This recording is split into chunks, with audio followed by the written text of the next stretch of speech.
He's grieving a timeline, a routine, a fantasy. He's grieving the idea of who he thought he was supposed to be. Enter the mysterious woman in the blonde wig, a drug smuggler coated in neon shadows and cigarette smoke. She is everything 223 isn't: chaotic, dangerous, constantly running from something. These two people collide not because they're meant to be, but because they're both drifting through Hong Kong, looking for anything to numb the ache.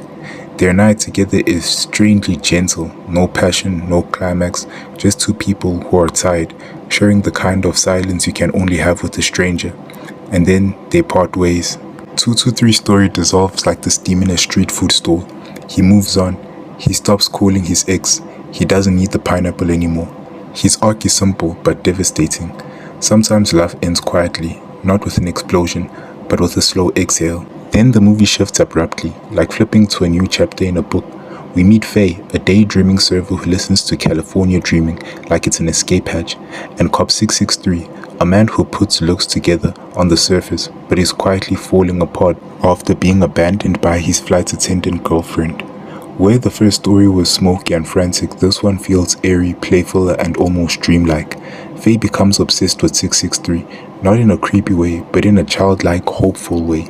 She sneaks into his apartment, not to steal, but to fix it, rearrange it, care for him, like she's trying to order his life the way she wishes she could order her own. Wong Kar-wai turns a messy, tiny Hong Kong apartment into a metaphor for heartbreak.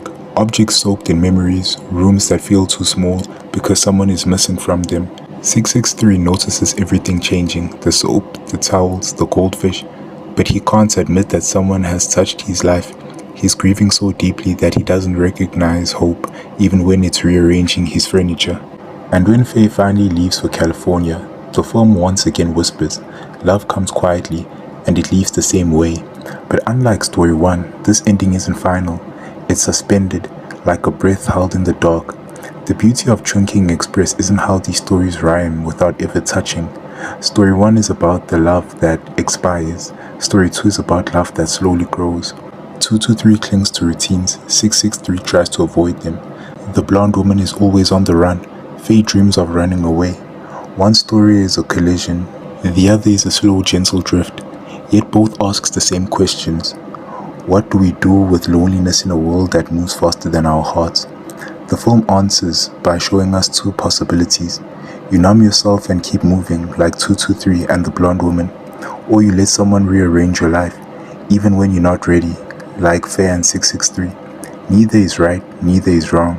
They're just human. When the credits roll, the stories never quite leave you.